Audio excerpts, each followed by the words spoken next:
Dans le podcast de cette semaine, on démarre une nouvelle saison et on va pelleter des nuages avec Christian Lemay. The beat of the drums echoes in the pulse beat of the young braves. Salut les joueuses, salut les joueurs. Je suis Paul Gara et ça y est, c'est le début de la saison 3 du podcast. Wouhou! Ah, j'entends pas les cris de joie de la foule.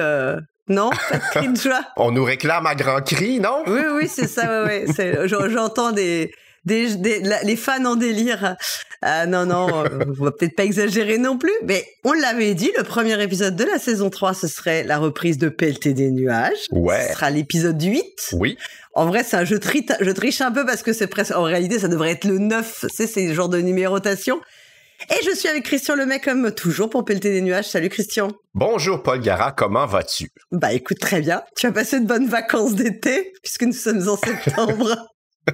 Oui, c'est vrai, rappelle-le-moi que nous sommes en septembre. Nous n'enregistrons pas d'avance en plein durant l'été et la canicule. Non.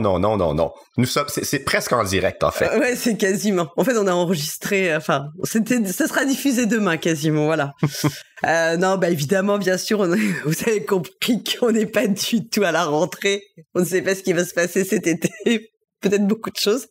Mais on se retrouve, et bah oui, c'est ça, parce que nous, on ne s'arrête jamais. On ne s'arrête jamais de travailler. Nous planifions. Donc, ça va.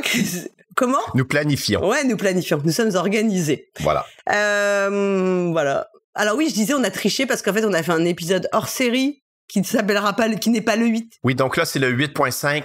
Mais ça, c'est comme, et ça trahira mon âge, ceux qui lisaient les Gaston Lagaffe et que là, il n'y avait pas d'album numéro 5 et ils ont décidé d'en faire un en rassemblant des bouts. Mais bon, ceux qui sachent. D'accord, voilà. Très bien. Oui, sur la numérotation, c'est bien pire que tout Star Wars, je vous dis. Ok, de toute façon, il faut faire ça des numérotations un peu saugrenues pour voir si les gens suivent. Oui. Tu nous rappelles ce que c'est, Pelleter des nuages, au cas où il y a des gens qui auraient oublié pendant l'été. Ouais, qui auraient oublié pendant l'été. Donc, Pelleter des nuages, c'est cette émission qui fait partie du podcast Le Point de Paul Gara, dans lequel on aime se poser des questions sur le jeu de société, mais sans parler de critiques, de nouveautés, d'actualité, ou même de bons vieux jeux comme dans le bon vieux temps. Non, on veut plutôt se poser des questions comme si le jeu était un objet d'étude et que nous étions à l'université et qu'on faisait un travail pas de fin de session, mais presque sur le sujet. Donc, en se posant des questions un peu philosophiques.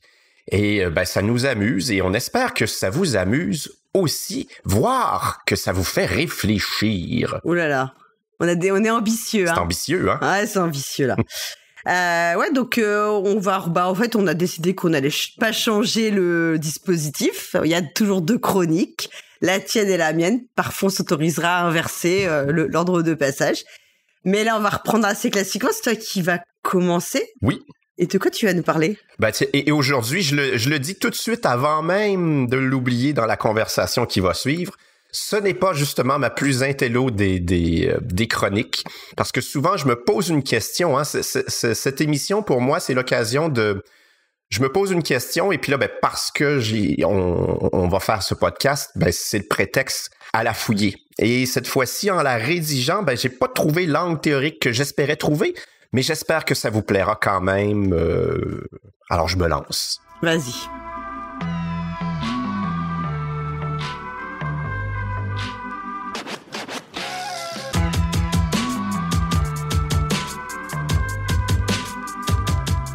Donc, cette chronique s'appelle « Rejouer ». Oui, mais pourquoi et surtout avec qui?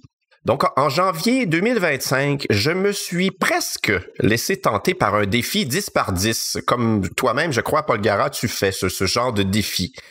Par exemple, jouer au moins 10 parties de 10 jeux différents en une année. Mais parce que ce truc-là, c'est en plein mon genre de défi. Par exemple, en 2022, j'ai réalisé dans l'année, je le dis avec beaucoup d'autodérision, 24 000 pompes ou 24 000 push-ups et autant de sit-ups, des redressements assis. Donc, pour les calculs, là, c'est 66 de chacun par jour. Et comme je me suis fendu de 2 chroniques sur le thème de la rejouabilité, je m'étais dit qu'il serait peut-être temps de passer de la parole aux actes. Et puis, je me suis projeté dans le temps, dans l'avenir, en décembre 2025, plus vieux d'1 an, mais surtout craintif d'arriver à la mi-décembre et de constater qu'il me manquait 2 parties de ce jeu et de 3 autres de cet autre jeu pour atteindre mon objectif. et que là, je devrais imposer à mon groupe de joueurs, la Ligue du Vieux Poil, de jouer 6 parties de Marvel Remix dans la même soirée plutôt qu'un Seven Empires, le dernier de McGuertz, un de mes auteurs fétiches. Et tout ça me semblait un non-sens, un bête détournement de la raison pour laquelle nous jouons ensemble. Et pour reprendre le slogan de l'Auto-Québec contre la dépendance aux jeux d'argent, le jeu doit rester un jeu. C'est d'ailleurs en jouant ma 2e partie de Seven Empires en décembre dernier que la graine de cette chronique a commencé à germer. J'avais déjà joué quelques semaines auparavant avec la fameuse Ligue du Vieux Poil et j'avais envie de faire découvrir ce jeu à d'autres amis, Jean-François et Maryse. Maryse d'ailleurs, qui a renversé une bière sur mon exemplaire fraîchement rapporté d'Essen. Au cours de la partie, j'ai formulé mentalement ces mots. J'aurais plus de plaisir à jouer 10 fois à ce jeu avec le même groupe qu'à y jouer 10 fois avec 10 groupes différents. C'est une espèce d'évidence qui m'est apparue pendant la partie. Et là, ne vous méprenez pas, je me suis beaucoup amusé lors de cette partie de Seven Empires, même si Maryse, en plus de bousiller mon jeu, a bousillé mes chances de gagner, ça c'est beaucoup plus grave, dès le premier tour grâce à une superbe attaque de l'Autriche sur l'Empire prusse que je dirigeais. Donc, j'ai eu du plaisir, mais je suis convaincu que je n'en ai pas eu autant que si c'eût été notre 2e ou 3e partie ensemble, à ce même groupe. Bref, rejouer à un jeu n'est pas une fin en soi. Donc, ces événements m'ont amené à formuler l'hypothèse suivante. Nous ne percevons même plus les avantages de rejouer plusieurs fois au même jeu, car nous n'y rejouons que très rarement avec les mêmes joueurs, les mêmes joueuses. Je crois que de façon générale, ça veut dire pas toujours, c'est pas un absolu, là. J'entends déjà les mains s'objecter et se lever. L'intérêt de rejouer au même jeu augmente quand on rejoue avec le même groupe, avec les mêmes personnes. Christian, tu nous casses encore les oreilles avec ton histoire de bon groupe. Eh oui, j'ai mes marottes. Donc, premier argument, on diminue la charge mentale. Alors évidemment, énonçons la palissade, on gagne une fluidité insoupçonnée quand on rejoue au même jeu avec le même groupe. C'est tellement rendu la norme aujourd'hui d'expliquer les règles qu'on a oublié le plaisir et le confort que représente le fait de rejouer avec le même groupe. On évite la phase d'explication des règles qui peut bien durer 10 ou 15 minutes sur un jeu de 90 minutes. On évite de nombreux allers-retours dans le livret pour vérifier des points de règle durant la partie. Chacun peut participer à la mise en place et au rangement. Si on est la personne qui doit expliquer, ça nous impose une charge mentale non négligeable. Il faut nous assurer, pour que tout le monde ait du plaisir, que tout le monde comprend bien les règles, répondre aux questions en cours de partie. Et tout ça, ça nous empêche de nous concentrer sur notre stratégie, sur le jeu lui-même. Et donc, on ne peut profiter pleinement de ce dernier. Et quand on joue à un jeu pour la première fois, notre esprit est occupé à assimiler les règles, à les comprendre et à comprendre les conséquences de ses choix. Et donc, on ne peut profiter, encore une fois, pleinement du jeu. Plus nous jouons, moins nous pensons à la règle, car elle devient une seconde nature, et donc plus notre esprit peut se concentrer sur les aspects stratégiques et tactiques du jeu. Combien de fois n'avez-vous pas vécu un cas où quelqu'un s'est exclamé « Oh, avoir su comment fonctionnait cette règle, je n'aurais pas fait ce choix ». Une situation autant désagréable, à mon avis, pour la personne qui transmet la règle que pour celle qui l'apprend un peu à ses dépens et voit sa fin de partie complètement bousillée. D'autres arguments, évidemment, on gagne en vitesse. Je vous donne un exemple très, très concret. Lors du développement du jeu Québec, publié au Scorpion Masqué, notre groupe de testeuses arrivait à terminer ses parties en 75 minutes, voire moins. Si bien qu'à un moment, j'ai craint même qu'on nous reprocherait que le jeu ne serait pas assez long, serait trop court pour un jeu de stratégie de cette ampleur, de cette complexité. Toutefois, j'ai constaté, à la sortie du jeu, dans les démonstrations, qu'avec un nouveau groupe, une partie durait facilement 120 minutes. Mais vous rendez-vous compte qu'on s'approche d'un rapport de presque du double de temps, qu'on jouerait quelque chose comme 40% plus de parties de jeux de société si on jouait au même jeu avec le même groupe? Bien sûr, même si la qualité de l'expérience ludique prime grandement sur la quantité, c'est quand même un peu dommage. Parce que quand on rejoue au même groupe, avec le même groupe, au même jeu, c'est souvent pour faire un legacy. Et donc, il faut faire de la maintenance et apprendre de nouvelles règles d'un épisode à l'autre, et la charge mentale demeure. À l'opposé, je vous invite à observer des joueurs compétitifs de jeux de cartes à collectionner comme Magic ou Star Wars Unlimited. Quand les joueurs connaissent toutes les cartes, ça roule à un rythme d'enfer. C'est beau de voir comment les parties s'enchaînent et comment les tours sont fluides. Deuxième argument, on favorise, je pense, des parties plus riches. Découvrir et approfondir un jeu de stratégie avec un groupe uni permet à chacun de progresser, bien sûr, parce qu'on rejoue, mais surtout progresser à un rythme similaire. On évite donc des calibres trop disparates. Une personne avec 30 parties de Concordia derrière la cravate a toutes les chances d'en laminer une autre qui débute. Par extension, dans le cas des jeux complexes avec plusieurs points de règles, il y a de fortes chances que celle qui connaît les règles gagne juste parce qu'elle connaît les règles et non par compétence stratégique. T'as pas vraiment l'impression de gagner quand tu dois dire « Ah non, tu pouvais pas faire ça » à une personne qui préparait un coup depuis 4 tours. Troisième argument, nous transformons le jeu, nous le rendons unique. Et ça, c'est probablement mon expérience préférée, la plus personnelle, mais l'émotion la plus forte, mais en même temps la plus difficile à vous transmettre. Je vais essayer de vous expliquer. Donc, durant une année complète, j'ai joué à Formule D tous les lundis avec 3 amis.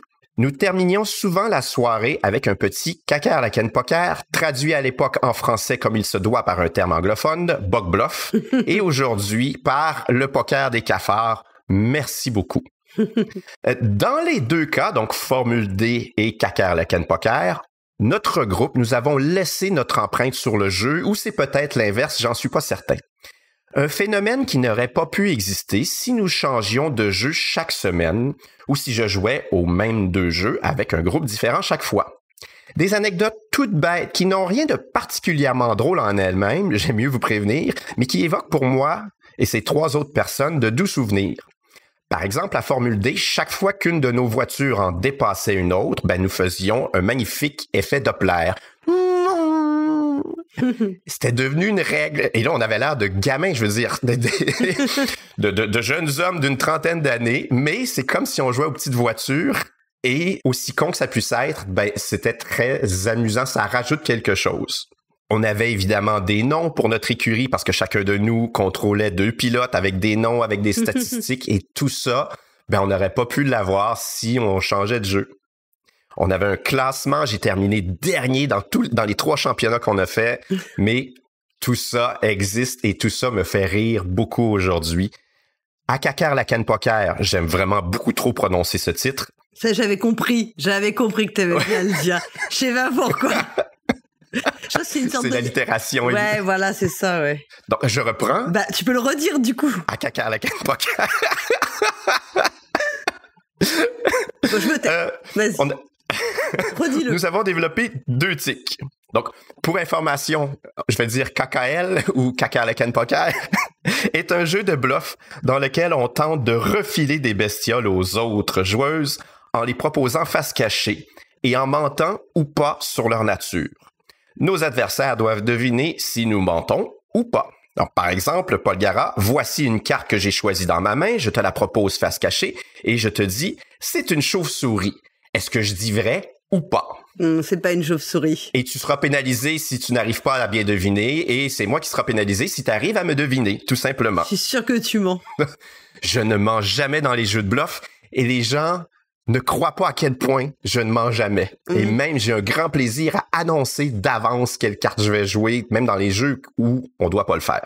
Et nous, pour le rat, donc il y a 8 bestioles différentes dans le jeu, dont le rat, on ajoutait toujours un juron bien québécois, un mot d'église. Et là, ce que je vais vous faire, c'est une transcription réelle, mais je vous dis, ce qui peut paraître pour les Français très amusant, c'est très vulgaire ce que je vais dire. OK. Donc, par exemple, Paul Gara, voici un asti de tabarnak de gros rat. Donc, les mots asti de tabarnak, c'est un juron, mais ça ne rajoute rien à la règle, mais nous, on le faisait pour le rat et ça nous faisait rire. Okay. Et ce n'est pas une règle, ça ne change rien au mécanisme, mais dans notre groupe, ça a une résonance que ça n'aura pas ailleurs. Le deuxième truc qu'on faisait à Kakerlaken Poker, rappelons le titre du jeu, c'est un peu plus subtil, mais ça vient du fait qu'avec le temps, on s'est rendu compte que jamais, en début de partie, sans vraiment qu'il y ait de raison, on ne propose de scorpion aux autres joueurs. Jamais on disait en début de partie, voici un scorpion. Et jamais non plus on ne sortait de carte scorpion de notre main. Mais ça a comme créé une espèce de méta qui a fait en sorte qu'au bout de quelques semaines, si on est au début de la partie et que là je te dis voici un scorpion, mais là toute la table se lève en disant mais qu'est-ce que tu viens de faire? Tu viens de briser une règle. Cette règle-là, elle n'a aucun sens. Elle n'ajoute encore une fois rien, mais elle rajoute un petit quelque chose pour nous qui est vraiment particulier. Donc, c'est un gameplay qui est émergent, qui est pas prévu, et qui serait à peu près impossible à expliquer, à mettre en place dans un autre groupe. Mais notre expérience a créé cet élément unique, puis c'est un artefact qui nous reste, même s'il n'est pas physique. Quatrième argument, donc, pourquoi est-ce que c'est bien de rejouer au même jeu avec le même groupe? Il se développe une méta sur laquelle on peut rebondir. Chaque joueur a son style. Mon ami Sylvain, il est prudent, Pierre est chaotique, et moi, je suis du type remonté en fin de partie. Avec le temps, cette personnalité s'incarne de plus en plus concrètement dans le jeu. Et ceux qui me connaissent savent que je ne... je le dis. Ceux qui me connaissent savent que je ne mange jamais dans les jeux de bluff et que je prends un immense plaisir à narguer les gens en annonçant d'avance la carte que je vais jouer dans un jeu où on a une sélection simultanée. Donc, en rejoignant un jeu avec le même groupe, je peux tenter de prédire le comportement d'un joueur à table, une dimension qui n'existe pas lors des premières parties. Miser sur le fait que Sylvain ne prendra pas cette tuile qui donne plusieurs points de victoire parce qu'il va en prendre une autre qui va améliorer sa défense. Et à l'inverse, parce que ceux à table me connaissent, je peux tenter de les surprendre avec une stratégie plus agressive à Cyclades, ce que normalement je ne ferais jamais. Donc, jouer sur cette méta, c'est quelque chose de vraiment extraordinaire et pour ça, il faut rejouer au même jeu avec le même groupe. Et je vous parle même pas de tout ce qui est dimension, je dirais, familiale ou sociale. Dans ma famille... en fait, je vais vous en parler, tiens. Dans ma famille Lemay, ça jouait au crible. Et du côté de chez ma mère, les Bourques, mon grand-père, lui, fabriquait des jeux de crible de façon artisanale à la main. C'est très long percer les 360 trous d'une planche de crible. Je sais pas si tu vois ce que c'est qui nous sert à compter les points. Bon. Donc, bien honnêtement, le crible n'est pas le plus grand des jeux de stratégie, mais pour moi, parce que j'ai rejoué avec mes familles des deux côtés très souvent, il y a un intérêt tout particulier. Il me rappelle les maisons de mes grands-parents, transmission, transcendance et tout le tralala. Nous ne pourrions pas avoir la même proximité si chaque fois en famille, nous jouions à un jeu différent. J'allais clore cette chronique en oubliant le fait de rejouer à un jeu avec un autre groupe qui lui aussi connaît le jeu. En plus de profiter des avantages déjà mentionnés, notamment sur la charge mentale, on confronte nos idées. La méta varie parfois grandement d'un groupe à l'autre et on peut apprendre comment contrer une stratégie que l'on croyait très forte et de quelle manière gagner avec une autre que l'on pensait très faible. C'est l'occasion de redécouvrir quelque chose que l'on aime, de se laisser surprendre par quelque chose qu'on pensait connaître de fond en comble. C'est parfois aussi l'occasion de se rendre compte que tout ce temps, on jouait avec des mauvaises règles. Anecdote, je suis dans une convention qui s'appelle les Jabs, les jeux au bout, et je m'installe avec un exemplaire des Princes de Florence que j'emprunte à des gens qui sont installés sur la même table. C'est une très longue table rectangulaire. Et puis, ces gens à côté sont très heureux que je joue avec mon propre groupe, avec leur exemplaire des Princes de Florence, parce qu'ils aiment beaucoup ce jeu. C'est leur jeu préféré depuis des années. Et c'est un jeu d'enchères. Il y a des enchères dans ce jeu, effectivement. Ouais, quand même. Il faut le noter parce que je pensais que tu refusais de jouer à tous les jeux d'enchères où il y avait des enchères. Alors, je refuse de jouer aux jeux qui ne sont que des enchères. D'accord. Je vais accepter de jouer à certains jeux dans lesquels il y a des enchères. Okay. Voilà. Et donc, comme ils sont juste à côté de nous sur la même table, ils nous entendent jouer et à un moment donné, ils nous interrompent en nous disant « Non, mais vous vous trompez sur telle règle. » Puis là, je dis « non. » Et là, on s'obstine évidemment. Et comme dans tout bon débat, c'est à qui va crier le plus fort qui gagne. Donc, on décide à un moment donné d'aller voir dans la règle. Wow. Et ça donne que... Comme toujours, j'avais raison. Mais je le sentais arriver, cette phrase-là. C'est une blague, donc. Mais bon, j'avais raison. Et là, c'était de voir la mine déconfite de ces gens pour qui les Princes de Florence était le jeu préféré depuis des années. Et il y avait une faute assez grave dans les règles. Pas une anecdote, pas un petit point, là. Bon, faudra que je pense à te raconter une anecdote par rapport à cette anecdote, tiens. Et là... Je vais encore retourner dans une de mes marottes en conclusion. Rejouer à un jeu, c'est un peu comme une histoire. Les bons jeux, ils se laissent découvrir et ils ne cessent de nous surprendre de partie en partie, alors que les moins bons jeux, ils vont s'épuiser un petit peu plus vite. Et si vous rejouez à un jeu avec un groupe qui le découvre, à qui vous le faites découvrir, il y a de fortes chances que vous reviviez une expérience similaire à vos autres parties du même jeu. Parce que les joueurs feront les mêmes erreurs stratégiques, vous poseront les mêmes questions et on va être un peu à la même étape, on sera toujours au même endroit. Et comme on dit mon vieux pote Alex, une histoire, c'est un début, un milieu et une fin. Et c'est moins le fun de toujours ne raconter que le même parti de l'histoire, de ne raconter que le début. Rejouer un jeu avec le même groupe nous permet d'oublier le jeu, qui devient comme une seconde nature. On n'a plus besoin d'y penser, ça se fait tout seul, ça devient un décor, et d'en revenir à l'important, c'est-à-dire les humains autour de la table. Merci beaucoup, Christian, pour cette chronique qui va donner plein d'envie de réagir au fur et à mesure. Donc, j'espère que je vais pas tout oublier. En fait, à t'écouter, là, non, ça c'est un peu pour la blague, mais je trouve qu'on aurait presque pu faire un arbre de décision, tu sais. Oui. Alors, est-ce que je rejoue un jeu avec le même groupe? Oui. Ou bien avec le même groupe, mais à des jeux différents? Ou bien rejouer un jeu, mais avec de nouvelles personnes qui ne le connaissent pas? Ou alors rejouer un jeu, mais avec de nouvelles personnes, mais qui le connaissent? Etc. Tu sais que ça te ferait un super bel embranchement et on pourrait mettre ça sur un PowerPoint et peut-être, je ne sais pas, faire des trucs de fou avec. Non, mais c'est super intéressant parce qu'il y a plein de choses. Effectivement, tu le dis, ça fait peut-être rappel plus du vécu, enfin, des choses qu'on a tous et toutes vécues, des émotions qu'on a eues, des souvenirs qu'on a sur pas mal de points. Sur la charge mentale, on va en reparler et effectivement, ça c'est un des gros problèmes. Et moi, je sais que peut-être que tu le sais, mais je joue tous les vendredis avec le même groupe, tu vois. Mm-hmm. Et on a tendance à jouer toujours à des jeux différents. Et c'est de ma faute en général parce que c'est moi qui leur dis il faut vider la pile de la honte. Mm-hmm. Donc voilà. Et c'est vrai que parfois, on en paye le prix parce que il faut se recoltiner des règles. C'est un réinvestissement à chaque fois. Et voilà, c'est fatigant. Et souvent, on se dit, peut-être qu'on aurait mieux fait de jouer à un jeu qu'on connaissait déjà. Alors ça nous arrive aussi, mais c'est plus rare. Et c'est vrai que c'est quelque chose qui est dommageable parce que, notamment les jeux de gestion, je pense qu'il y a quand même vraiment une prime à avoir déjà joué pour mieux savourer ta partie. Parce que le sentiment de si j'avais compris cette règle, en fait, même nous, on a la chance d'avoir quelqu'un qui explique super bien les règles.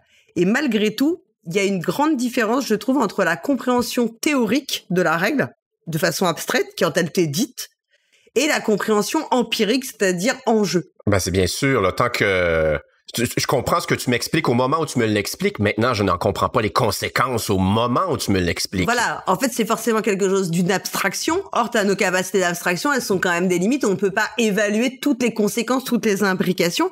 Et c'est vrai que ce sentiment de « Ah, mais si j'avais compris comment fonctionnait cette règle depuis le début, je n'aurais pas fait ce choix », ce qui, en principe, ne t'arrive pas la seconde partie, surtout si la seconde partie, tu la fais pas un an après, parce que c'est aussi ça.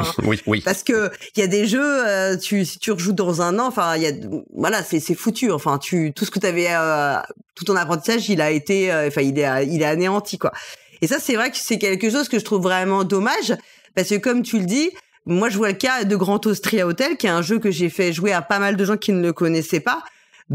Clairement, il y a des erreurs qui sont communément faites quand tu commences la partie, et notamment ne pas s'intéresser aux cartes personnelles, ne pas assez en tirer parti. Je pense que ça, c'est vraiment une erreur que tu fais dans les premières parties. C'est presque obligatoire. Ça fait même presque partie de l'apprentissage du jeu, quoi.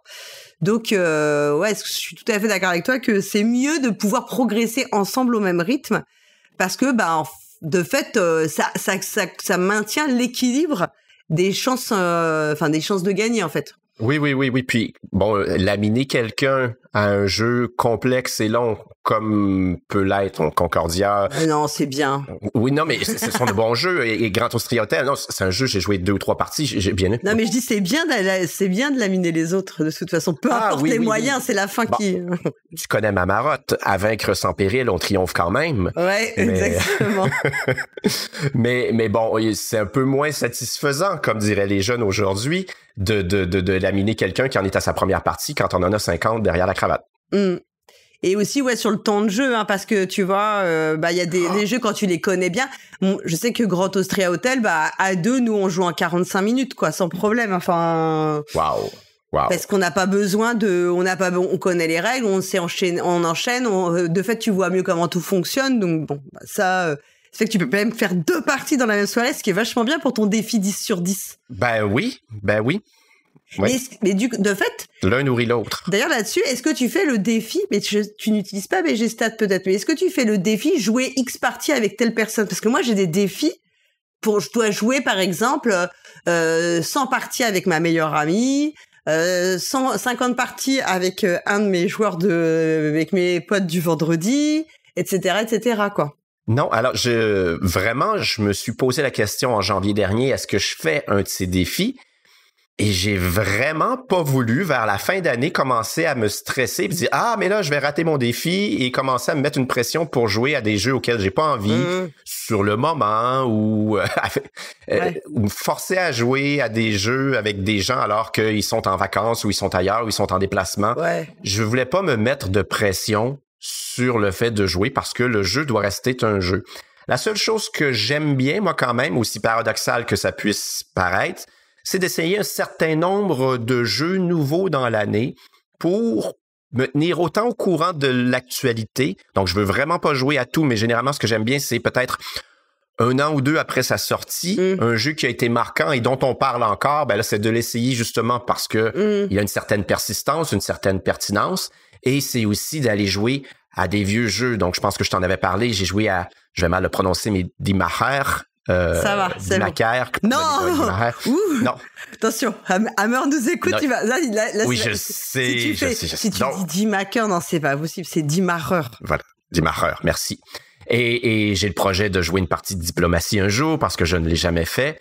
Donc, j'ai une culture que je veux avoir. Donc, ça, c'est plutôt mon défi. J'essaie de jouer à peu près à une centaine de nouveaux jeux dans l'année. Mais sinon, là, sur tant de parties avec Alexandre ou 10 parties de ce jeu, jamais je n'ai pas envie de me lancer là-dedans. Moi, là, après on fermera la parenthèse des défis parce que c'était pas le sujet, mais moi, j'ai beaucoup de défis, notamment jouer à 10 jeux de 2001, 10 jeux de 10 jeux de 2002 et tout. Maintenant, si je rate ces défis, c'est pas grave, tu vois, enfin, je le vivrai pas trop mal. En fait, ça me gêne pas. Oui, mais moi, quand je me lance... oui, c'est ça. Moi, j'ai peut-être le petit... dans le cerveau, le curseur, il est plutôt... ah merde, j'ai raté un défi, c'est vrai. Je le vis comme un échec, donc... Alors que voilà, c'est ça. Moi, pas du tout. Il y a que mes objectifs professionnels parce que il y a un impact financier derrière le reste. Tu vois, s'il y a pas d'enjeu, c'est pas très grave si je rate, en fait. C'est un peu comme dans les jeux, si je perds, c'est pas très, très grave. Sauf la partie d'innovation où tu... m'a honteusement battue et là je pense que j'étais pas loin de t'envoyer la boîte à la gueule tellement j'étais vexée. La première partie d'innovation, je pense que tu acceptais de perdre parce que c'était la première partie, mais la seconde, effectivement, j'ai eu peur de recevoir. Ah, parce que t'as gagné sur un sale coup. Mais ce jeu n'est qu'un enchaînement de sales coups. Faut l'accepter en y jouant. Parenthèse, terminée. Nous transformons le jeu et le rendons unique. Et ça, je suis totalement d'accord avec toi. Parce que moi, je joue régulièrement avec mes meilleurs amis. On a un groupe de 4, là encore. Et on fait 2 week-ends, toutes les 4 à peu près par an. On en a fait un il y a 2 semaines. Et on a des rituels, en fait. Et notamment, on fait toujours une partie de Cthulhu Death Medaille. On se débrouille toujours pour l'avoir. Et... en réalité, même si on ne joue ensemble que 2 fois par an, on a beaucoup, ça a créé toute une histoire commune. Parce qu'on se souvient à quel moment il y en a une, on était toutes mortes, et l'autre, elle a fini par canarder Cthulhu toute seule, et elle a fait 12 dégâts d'un coup, et elle l'a tué. On se souvient aussi des personnages, on a quand même nos personnages préférés, et on s'aperçoit qu'on prend souvent quand même les mêmes persos, enfin, voilà. Et ça, c'est vrai que ça te crée, on a plein de blagues sur les cultistes parce qu'il y a dans les figurines de cultistes, il y en a certains qui ont les bras en l'air parce qu'ils font une invocation et à chaque fois nous on dit qu'ils dansent le disco, tu vois. Donc il y a toujours des moments où on se met on chantonne et ça c'est vrai que ça crée des petits rituels en fait et le jeu, c'est plus que le jeu, c'est plus que la partie en fait, tu te l'appropries et c'est une complicité. En fait, c'est une culture commune à vous 4 ou à nous 4, à mon groupe dont je parlais, mais qui n'est qu'à nous. Donc, c'est cette complicité qui est vraiment particulière. En fait, c'est l'histoire personnelle du groupe qui va se confondre avec l'histoire du jeu, en fait, et qui s'entremêle. Oui. Et il y a des moments, forcément, tu fais des références à des choses qui sont hors jeu, qui n'ont rien à voir avec le jeu, mais que c'est toi qui vas apporter dans le jeu, en réalité, parce que tu t'apportes de ton expérience personnelle, des blagues, de choses et d'autres, comme, tu vois, le bruit que tu disais, le bruit que vous faisiez quand vous jouiez à Formule D. C'est le jeu les suscite, mais c'est toi qui les apportes. Mais en même temps, je trouve que ça existe aussi dans l'autre sens. C'est que ça peut exister, c'est-à-dire que tu peux avoir des cas où c'est, même en jouant à des jeux différents, ton groupe garde des choses d'une partie à l'autre, même si c'est pas les mêmes jeux. Oui. Nous, par exemple, on a un de nous 4 du vendredi. Bon, de toute façon, s'il peut trahir, il trahira. Donc, en fait, c'est devenu un running gag entre nous. C'est-à-dire que s'il y a un sale coup à faire, s'il y a une carte... Et en plus, systématiquement, on sait pas comment c'est possible. Si tu donnes des cartes aléatoirement, il a toujours genre le serpent, le traître. Il a toujours des rôles comme ça tombe... Mais tu sais, ça défie même les lois des probabilités, quoi. Donc ça, je pense que t'as pas besoin de rejouer au même jeu pour que ça existe. Ça peut exister en dehors même des... Tu vois, comment dire, c'est pas lié autant au jeu que vraiment au groupe, quoi. Oui, mais tout ça, l'un n'empêche pas l'autre. Mais c'est parce que souvent, et ma chronique est partie de un peu à l'opposé ou en réaction, c'est que on se pose pas la question, je vais jouer à 10 jeux 10 fois dans l'année, et on se pose pas la question comment ou pourquoi, ou est-ce que c'est pour avoir du plaisir ou pas. Et vraiment, je pense qu'il y a une façon d'organiser très simplement, mais la façon dont on rejoue à des jeux pour avoir plus de plaisir. Voilà, tout simplement. Et alors après, tu sais, sur les histoires d'erreurs de règles, là pour la petite anecdote, nous, ça nous est déjà arrivé de jouer à un jeu auquel on avait déjà joué, de se dire, mais est-ce qu'on jouait comme ça? Et moi, je maintenais qu'on avait toujours joué avec la bonne règle. Et mon conjoint maintenait qu'on jouait avec une mauvaise règle. Donc, on n'était même pas capable d'être d'accord sur le fait de savoir avec quelle règle on jouait au jeu. Donc, c'est encore pire que tout parce que on a réussi en plus à s'embrouiller entre nous pour savoir si on jouait depuis le début avec ou sans une mauvaise règle, en fait. Voilà. Parenthèse, retournez lire à l'occasion vos livrets de règles. Je vous en prie. Il y a de bonnes chances que vous ayez une erreur ou un truc. Voilà. Ouais, moi j'avoue qu'en plus moi je les lis souvent en diagonale, donc je reconnais, je plaide coupable. Ok, non, après, dans l'ensemble je suis assez, d'accord avec toi, quoi. Et je pense quand même que tout ça, ça veut dire aussi que le jeu, finalement, j'ai l'impression quand même que le jeu en lui-même, il est presque secondaire dans tout ce que t'expliques. Ce qui compte, c'est l'expérience que t'as, l'expérience humaine en fait. Et ça rejoint quelque part vachement ce que tu disais à propos du bon groupe. Oui. Finalement, l'idée, c'est d'avoir la meilleure expérience possible. Et pour ça, il faut le bon groupe, si possible même. Voilà, donc, sur un jeu que vous connaissez déjà. Donc, en fait, c'est finalement, est-ce que je dis pas que le jeu a pas d'importance, mais il a l'air d'être presque plus secondaire pour garantir la qualité de ta partie. Je me souviens, là, très, très, très, très jeune, là, il y a de cela 25 ans, 20 ans. Bon, il y avait la question un peu classique, est-ce que vous voulez jouer à un mauvais jeu avec des gens amusants ou un excellent jeu avec des gens un peu chiants? Je pense qu'il y a 20-25 ans, quand je découvrais le jeu de société moderne, je pouvais hésiter entre les deux. Là, il y a aucune hésitation parce que un bon groupe va transformer même un mauvais jeu en une bonne expérience. On va être capable d'en rire. Donc, c'est c'est un cliché, le jeu de société, mais oui, les gens autour de la table font tout, et c'est cette expérience entre nous qui prime, je pense, quand on pratique ce loisir. Bon, je pense qu'on a fait le tour. Tout à fait. Tu nous lis ta chronique maintenant? Oui.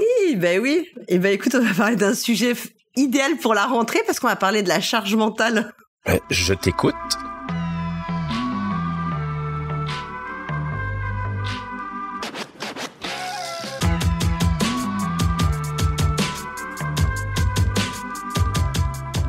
Tu sais, c'est ce qu'on éprouve tous à la rentrée scolaire en mois de septembre quand on voit tout ce qu'on a à faire et tout.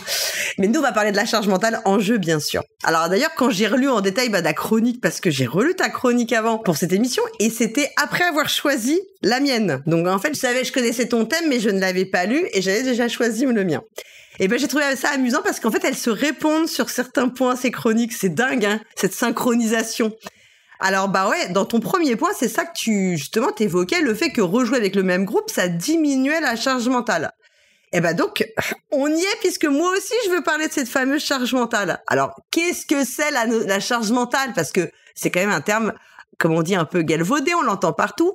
Et bien, en fait, la notion de charge mentale, on pourrait la résumer par l'ensemble des sollicitations du cerveau pendant l'exécution du travail. Sollicitations qui vont résulter d'une multitude de facteurs et qui sont perçus par la personne qui les subit comme une contrainte. Donc la charge mentale, elle a un aspect à la fois objectif, le nombre des informations et des tâches qui sont à traiter par le cerveau, et subjective, c'est la perception par la personne concernée en fonction de ses capacités de traitement des dites informations et tâches. Ce qui veut dire que peut-être que le même nombre de tâches pour 2 personnes différentes ne sera pas vécu comme une charge mentale pour les 2 personnes. Ne sera pas une charge aussi lourde. Ouais, en fait, voilà. Donc, comme tu l'as abordé, donc on comprend que l'activité de jouer, ça peut être une source de charge mentale, notamment sur les aspects organisationnels, qui sont périphériques au jeu. Trouver un créneau pour jouer, assurer la mise en place du jeu avant la partie, apprendre les règles, les restituer aux autres joueuses, en être la gardienne pendant la partie, veiller au bien-être matériel des joueuses si c'est chez toi qu'on joue. Est-ce qu'elles ont soif? Parce qu'il n'y a rien de pire quand même qu'une mauvaise bière. Est-ce qu'elles ont faim? Et parce qu'on peut manger autre chose que des chips, est-ce qu'on a des trucs plus sympas à proposer? Est-ce qu'elles sont bien installées? On ne mesure pas combien c'est un enfer, une torture d'avoir les fesses posées sur une très mauvaise chaise. Franchement, ça c'est un truc. Il y a vraiment des chaises qui sont faites pas pour que tu joues 4 heures d'une partie, ça c'est sûr. Est-ce que la lumière est suffisante? Ah oui, parce que moi je le dis, ça m'arrive souvent, si la lumière est pas bonne, d'être obligée d'aller chercher une loupe parce que je ne peux pas lire les cartes. C'est très fréquent, notamment les cartes FFG ils ont vraiment décidé de faire un format horrible.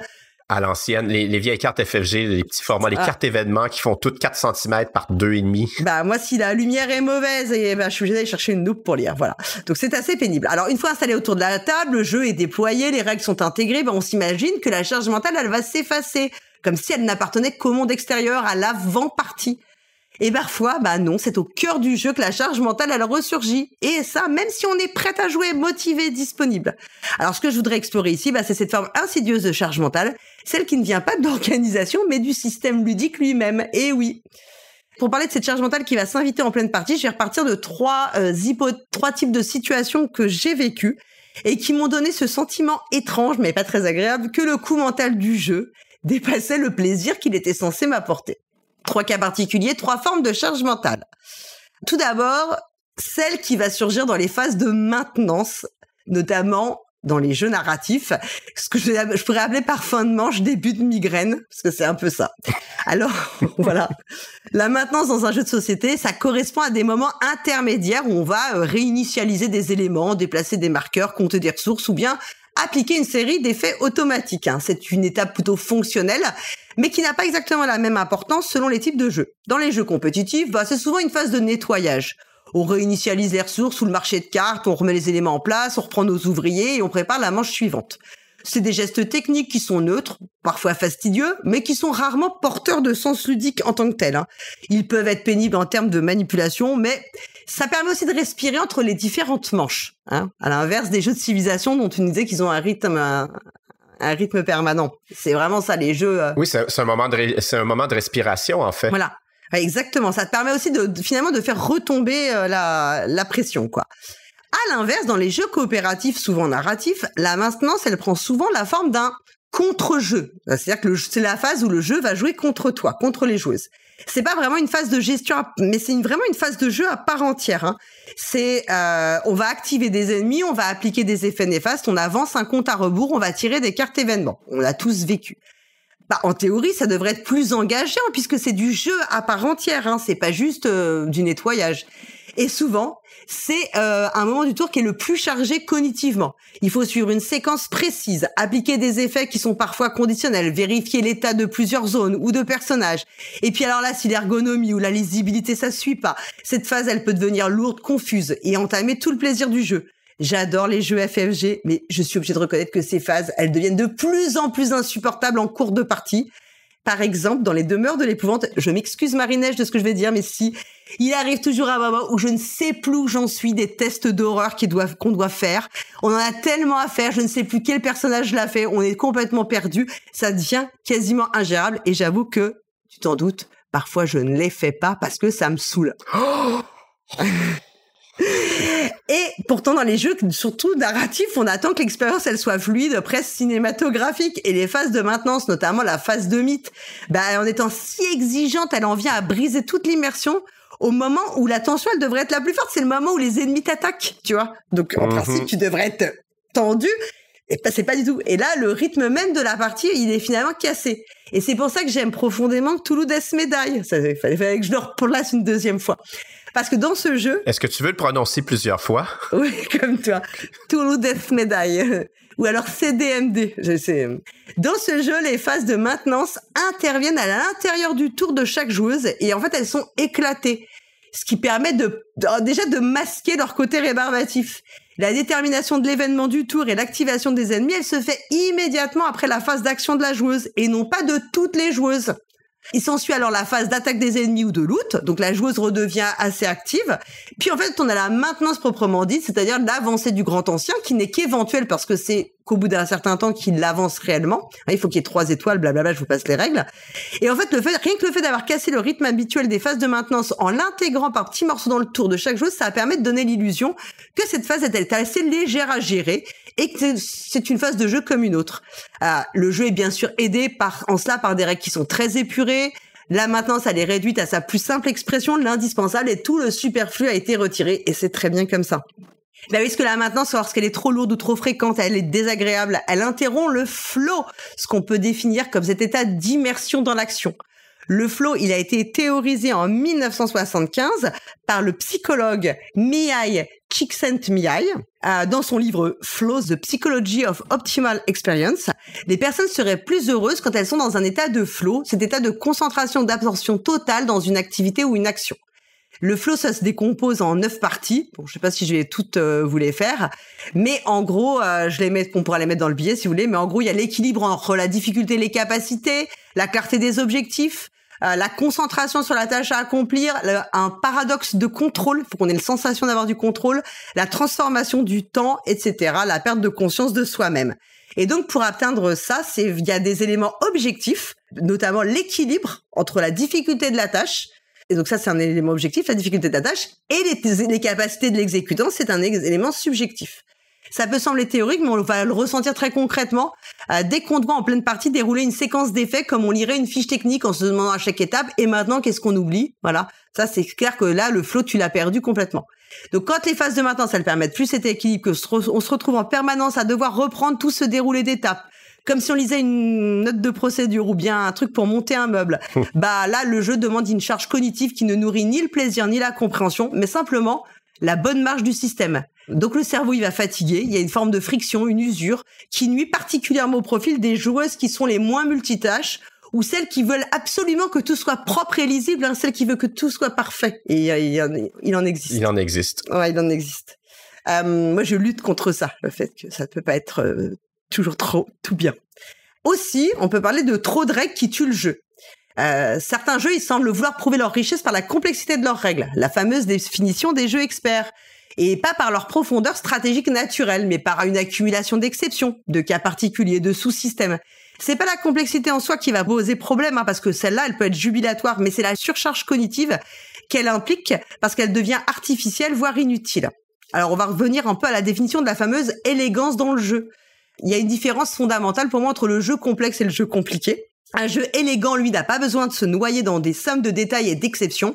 Il propose des règles qui sont simples, claires, une profondeur qui naît des décisions à prendre, pas du nombre de points de règles à retenir. Et quand la complexité, elle réside dans le livret de règles plutôt que dans les choix proposés en cours de partie, en fait, on ne joue plus. On exécute, parfois sans même savoir trop pourquoi, avec le sentiment désagréable qu'une erreur est toujours en embuscade. Moi, ça, c'est vraiment un truc que je déteste. Cette fatigue cognitive, elle n'est pas neutre, elle agit comme un filtre, un obstacle, et parfois même c'est une barrière invisible. Elle va exclure de fait celles et ceux qui ont des difficultés de mémorisation, ou tout simplement ceux et celles qui découvrent le jeu de société moderne. C'est même pas une question d'intelligence, c'est une question de disponibilité mentale. Et cette disponibilité, tout le monde ne l'a pas, et en tout cas pas tout le temps. Dans certains groupes, ça va même créer une hiérarchie implicite. Bien jouer, ce serait connaître toutes les exceptions, plutôt que de faire des choix intelligents. Et dans ce contexte, ressentir de la charge mentale, ça peut décourager à poser des questions, à proposer une action et à s'autoriser de se tromper. Ça devient même un marqueur d'appartenance à un entre-soi ludique où l'on ne mérite de jouer que si l'on a franchi toutes les étapes de difficulté, sorte un peu de rite d'initiation. Et ça, c'est un vrai problème si on en croit à une pratique du jeu qui est ouverte, accueillante et inclusive. Pour terminer, on va parler spécifiquement du jeu Legacy parce que c'est vraiment, lui, qui m'a donné envie de faire cette chronique parce que c'est à la fin de ma campagne de Pandemic Legacy saison 0 que je me suis fait cette réflexion de la charge mentale. Et oui, parce que les jeux Legacy, ils ont une promesse enivrante. Celle d'un jeu qui va évoluer avec le groupe, le même groupe en plus, qui se transforme à chaque partie, qui devient notre jeu. C'était pas une succession de parties, on vit dans la globalité de la campagne une expérience unique. Et d'ailleurs, c'est pour ça qu'à titre personnel, je n'ai aucune envie de refaire une campagne d'un jeu Legacy, quand bien même j'en aurais le temps et la disponibilité. Et je pense même que l'altération du jeu, sa transformation irréversible, elle fait pleinement partie de la proposition. Si tu n'as pas le sentiment que le jeu est altéré, que c'est fini, je vois pas comment tu peux profiter de l'expérience de la même manière. Ça, c'est très personnel. Alors, aujourd'hui, on sait à peu près à quoi s'attendre dans les jeux Legacy. Ils offrent souvent d'ailleurs un aspect narratif. Bon, tout au moins, la campagne, elle essaie de nous faire vivre une histoire, des nouvelles mécaniques, et puis ou bien des variations de règles qui vont s'ajouter. Mais on attend d'être surprise. Et oui, c'est ça qu'on veut. On espère la surprise. Ce format si séduisant, il repose sur un dosage très subtil pour être efficace. Et c'est là que le bas blesse trop souvent. Alors déjà, il y a l'ajout de nouvelles règles. De mon expérience, les ajouts de règles, ils sont bien souvent trop nombreux, trop rapprochés, trop brutaux. On commence une campagne dans un certain état d'esprit avec une vision claire du système. Et puis à chaque partie ou presque, on ajoute des modules, on colle de nouvelles règles, on modifie les conditions de victoire, on introduit une ressource de plus.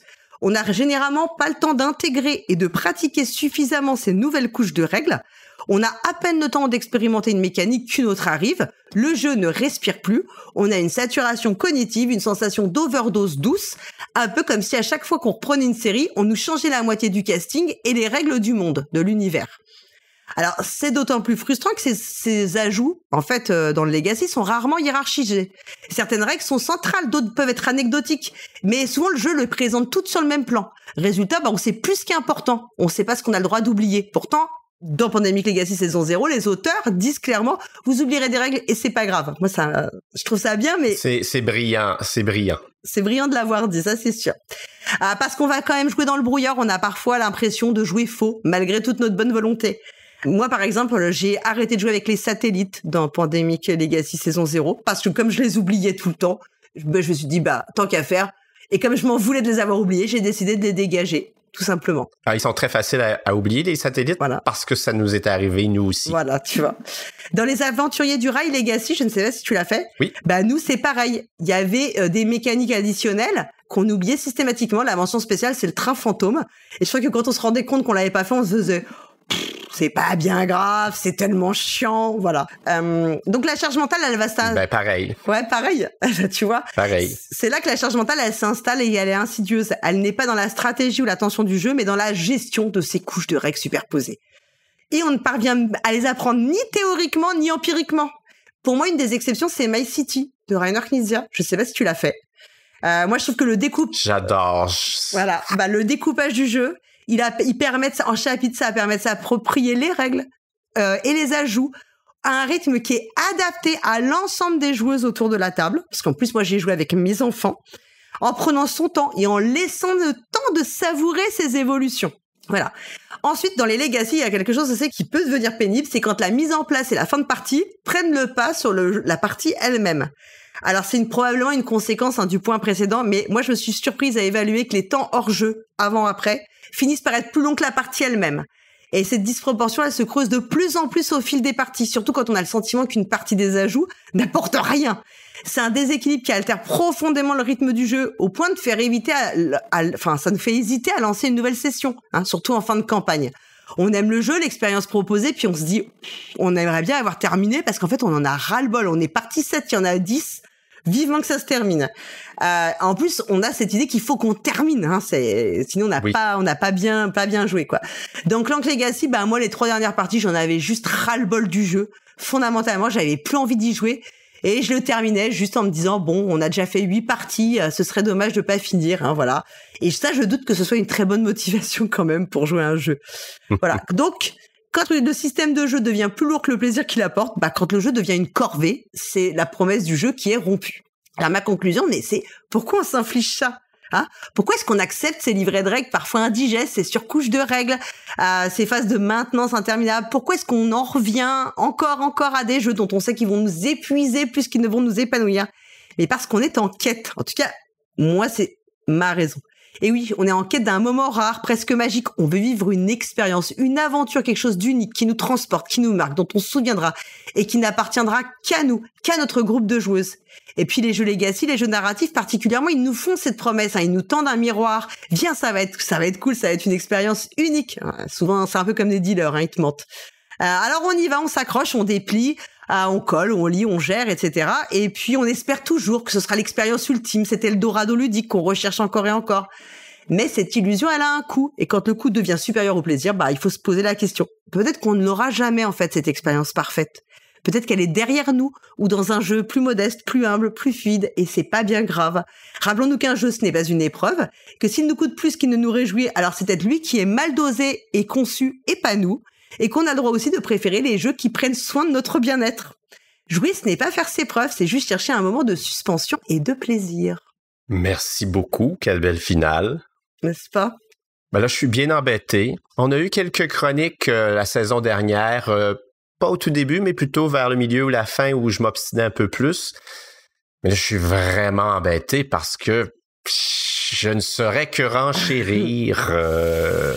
Écoute, j'ai des petites... le critère Repos Prod, parce que c'est un des deux fondateurs de Repos Production, Thomas ou Cédric, qui a formulé ceci dans une entrevue. Quand une règle apporte plus de complexité que de plaisir, ce n'est pas une bonne règle. Évidemment, ça se pèse bien mal quand on met dans une balance. Elle pèse combien de grammes, cette règle, et elle apporte combien de kilos de plaisir, je le sais pas, mais intuitivement, on le sait. Donc, c'est un peu la même chose, mais... Donc, oui, je ne pourrais qu'être d'accord. Et effectivement, ce qui est surprenant, c'est à quel point nos chroniques se font écho aujourd'hui. Oui. C'était pas fait exprès en plus. On s'est pas concerté. C'est assez drôle, ouais. Écoute, je peux te parler, et là, c'est juste pour convenir de choses dont nous sommes d'accord, comme dirait, je pense que c'est Maupassant, oui, dans Boule de Suif. Alors, Zombie Kids Evolution et Zombie Teens Evolution, deux jeux que... J'allais te poser la question parce que toi, t'as fait un Legacy en tant qu'éditeur. Donc, t'as vécu ce que c'est que de concevoir un Legacy, quoi. Oui. Et c'est drôle parce que là où Zombie Kids a été... En fait, les deux jeux ont été très bien reçus. Ça c'est pas un problème. Maintenant, des retours que nous avons eus, Zombie Kids a été beaucoup plus apprécié. Et on a reproché à Zombie Teens d'être un peu plus essoufflant, alors que dans les faits, il progressait plus vite. Et on nous a reproché que ça changeait pas assez vite dans Zombie Teens, alors que ça reprochait plus vite que dans Zombie Kids. Donc, il y a une attente qui était créée, et j'allais dire qui était déraisonnable, dans le sens que on nous reproche un truc qui était déjà mieux fait que le truc que tu as beaucoup aimé et que tu idéalises dans ton expérience passée. Et oui, je suis entièrement d'accord sur toi sur la gestion des changements dans un Legacy. C'est infernal à gérer parce que les joueuses, elles ont besoin de changements souvent parce qu'elles cherchent des nouveautés. Ouais. Alors, nous cherchons tous la nouveauté toujours. C'est pour ça qu'on rejoue peu au même jeu et on joue à des jeux différents chaque semaine. Donc, c'est ce qui accroche. C'est le nouveau gadget, la nouvelle bébelle. Ça se dit bébelle en France? Non. Un objet, un gadget. Bon. Okay. Donc, c'est la nouvelle bébelle qui les intéresse. Mais en même temps, on t'a même pas laissé le temps d'assimiler le truc précédent. Je t'ai pas laissé le temps de t'amuser avec lui, de constater toute sa profondeur. Et je pense que, comme dirait mon frère qui est psychoéducateur, c'est un double échec automatique. Tu donnes trop de nouveaux trucs, tu perds les joueurs. Et t'en donnes pas assez, tu les perds aussi parce que ils cherchent toujours la nouveauté. En fait, par exemple, je reprends l'exemple des Aventuriers du Rail Legacy, parce que c'est un jeu que j'ai fait la campagne entière et je l'ai faite avec, en plus des personnes qui en ont rien à faire, c'est-à-dire mes enfants, donc qui sont sans filtre. Vous étiez 3? 4. On était vraiment on a joué en famille. Je vais spoiler, donc si vous n'y avez pas joué, que vous vouliez absolument jouer, n'écoutez plus. Toi, tu l'as fait, tu m'as dit, c'est ça, hein? Oui. Donc, le meilleur truc du jeu, c'est quand tu ouvres la boîte et que tu trouves la poinçonneuse. Ça, tout le monde a fait « Waouh !» Voilà. Et ça, en termes de gameplay, ça va. Quoi. C'est bon, t'as compris ce que t'allais faire avec, tu vois. Mais c'est cool de mettre les morceaux de puzzle pour agrandir la carte de l'Amérique. Oui. Mais tous les nouveaux mini-jeux que ça t'apporte, en fait, tu voudrais qu'ils n'existent pas. Tu voudrais presque qu'on te foute la paix, qu'on te donne juste les nouvelles destinations, le bout de puzzle, et t'as pas besoin qu'on te rajoute à chaque, comme tu dois en rajouter une à chaque fin de partie, tu veux choisir. Chaque partie. Tu rajoutes un mini-jeu, et là, toi, t'es là, et tu fais, c'est un enfer, en fait, dans ta tête. Alors que, et le truc le mieux du jeu, c'est cette de poinçonneuse que tu sors de la boîte et là tu t'y attends tellement pas, et en fait c'est ça, et c'est le truc qui nous a le plus surpris. En fait on s'attendait vraiment pas à ça, alors que le puzzle tu le vois venir, parce qu'en fait tu as bien compris comment ça allait marcher au fur et à mesure, puisque quand tu ouvres le plateau pour la première fois tu vois à peu près, enfin t'es pas complètement non plus, il a une forme d'une pièce de casse-tête. Voilà. Puis, ouais. Donc ma fille elle a dit tout de suite, on va refaire les États-Unis, chaque partie on va rajouter un petit bout, quoi. Bon voilà. Mais la poinçonneuse, personne s'y attendait, et c'est vraiment un gadget, hein. Ça n'a pas de qui ne sert à rien, en fait. Qui sert strictement à rien. Mais moi à chaque fois il se battait pour poinçonner. Tiens. Donc comme quoi, non mais c'est fou, enfin. Et je me demande aussi si dans les... Moi, je sais que mes parties que j'ai le plus aimées, c'était les premières. Oui. Parce que le rythme était très rapide et on pouvait, dans une même soirée, faire 3 parties du jeu. Et à la fin, les dernières, durent près de 2 heures, 1h30, je pense. Ouais. Ouais, il y a une petite magie dans la simplicité, le rythme des premières parties. Et j'aimerais que nous revenions à My City, qui ça occupe une place, mais d'amour dans mon cœur, parce que ce jeu est génial, parce qu'il sait abandonner en cours de route des mécanismes pour justement alléger notre charge mentale, et que ça ne devienne plus un gâteau à 48 étages, tout à fait indigeste, qu'on n'est plus capable d'avaler. Tout à fait. Et en fait, je me pose aussi la question sur les jeux Legacy, s'il n'y a pas le problème de possibilité de le détester, parce que beaucoup de gens avec qui je parle des expériences, tu vois, on parle de Pandemic Legacy, tu me dis toi aussi les satellites tu l'as oublié, toi aussi le train fantôme tu l'oublies. Je pense pas qu'on soit des êtres absolument exceptionnels et que notre expérience soit si... Donc je pense pas qu'on soit les seuls, et je me dis, est-ce que c'est parce que c'est aussi des formats Legacy qu'on a plus de mal à les tester, et que de fait on voit moins bien ce qui crée la surcharge cognitive en fait pour les gens. Là, il y a des complexités qui arrivent. Évidemment, c'est plus difficile à tester, c'est sûr, parce que là, il faut que tu mobilises un groupe. Et là, on n'a pas des années, parce que nous, notre saison, notre Pandémie Legacy, on le fait sur plusieurs mois. Mais quand tu es l'éditeur, tu ne peux pas avoir plusieurs mois. Il faut que tes tests aient lieu en quelques mois sur plusieurs familles ou plusieurs groupes de testeurs. Mais là, c'est que tu veux offrir un truc modulable. Donc, il faut pas que tout soit exactement scripté de la même façon pour que ta promesse que ce soit unique puisse se réaliser. Mais pour que ce soit modulable, donc, il faut pas qu'un module soit nécessaire à l'autre. Et donc, ils doivent être plutôt autonomes. Mais comme ces modules-là que tu rajoutes sont autonomes, ils sont faciles à oublier. Donc, encore, c'est la quadrature du cercle. Parce que t'as moins de cohérence générale de l'ensemble, en fait. Il y a moins d'imbrication et de cohérence générale. Et le mot imbrication, je l'aime beaucoup, parce que je pense que dans un bon jeu de stratégie, les éléments sont d'imbriquer les uns dans les autres. Ils sont liés. Ils font appel à des systèmes dans lesquels, si tu enlèves une pierre, l'édifice s'écroule. Mais là, on est dans des constructions où l'édifice ne doit pas s'écrouler, même s'il manque des pierres. Donc, forcément, tout est un peu plus à distance et moins lié. Et c'est moins beau, si je peux dire, si on peut trouver de la beauté dans les mathématiques. Sur la notion de jeu-travail, j'aimerais citer Sébastien Pochon, qui est connu comme auteur, mais qui était aussi fondateur de GameWorks, qui nous avait donné, ce jeu de pirate, Jamaica. Il m'avait sorti une formule une fois, on sortait d'un jeu de stratégie costaud, il me dit, c'est plus un travail qu'un jeu. Quand le nombre de points de règle. Donc, ça, c'était une autre belle formule. Tu m'as fait penser aussi la phase de maintenance. Je crois que j'en ai parlé dans John Company. Est-ce qu'on en a parlé dans juste hors micro ou au micro? Je pense qu'on en a parlé hors micro. Hors micro. Donc, en fait, rapidement. Donc, John Company, un jeu de Cole Verley, dans lequel on en a peut-être parlé un petit peu du jeu dans le hors-série, justement, de Amabel Holland. Mais peut-être du coup plus sur l'aspect thématique. Oui. Donc, à la fin de chaque manche, une partie dure un nombre fixe de manches. il y a une phase d'événements. Et là, on va tirer des cartes au hasard qui vont générer des événements. Mais cette phase, elle est infernale parce qu'elle est ultra, mais vraiment, je dis bien, ultra compliquée. Et juste respecter la règle, suivre les instructions. C'est bien pire que de monter un meuble Ikea. Et ça coupe le flow, ça coupe le plaisir. C'est très malheureux parce que j'aimerais beaucoup rejouer à ce jeu.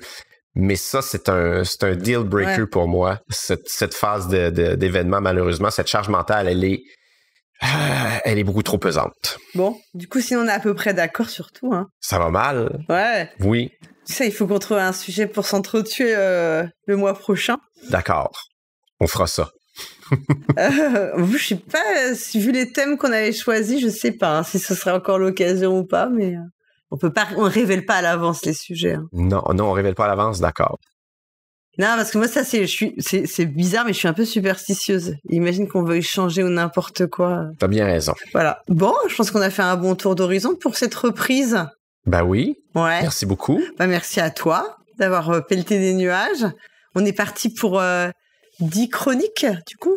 Et peut-être encore un hors-série, on sait rien, en fait.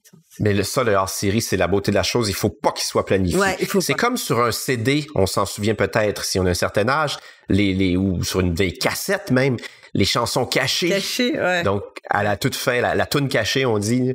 Donc, que tu laisses rouler, il faut pas que ce soit planifié, sinon c'est un peu... ouais, ça gâche le plaisir. C'est un peu gâcher l'expérience. Exactement. Ou les rappels à la fin d'un spectacle. Ouais. Ah, on a prévu 2 rappels. Il va y en avoir forcément 2, pas un de plus, pas un de moins. Non, ça brise le truc. Donc voilà. Eh ben merci encore pour cette émission et pour la reprise. On remercie tous les auditeurs et auditrices. On espère que la saison 3 sera à la hauteur de vos attentes. Cette pression qu'on se met. Et d'ici là, à la prochaine. Ouais, au mois prochain. Salut Christian. Salut. Salut tout le monde. Cette émission, enregistrée super en avance et à distance le 1er juillet 2025, est produite par Paul Gara et Hammer. Toutes les informations utiles et les titres des jeux abordés dans cette émission figurent dans le billet de cet épisode sur notre site lepointdepaulgara.fr en un seul mot. Ce podcast est totalement indépendant. Son contenu est libre et non sponsorisé. Retrouvez-nous sur les réseaux sociaux, Facebook, X, Blue Sky ou Instagram, sur le compte de Paul Gara, et surtout, venez discuter de cette émission et de tout autre sujet sur le serveur Discord du podcast. Merci d'avoir écouté Le Point de Paul Gara et à très bientôt pour une prochaine émission.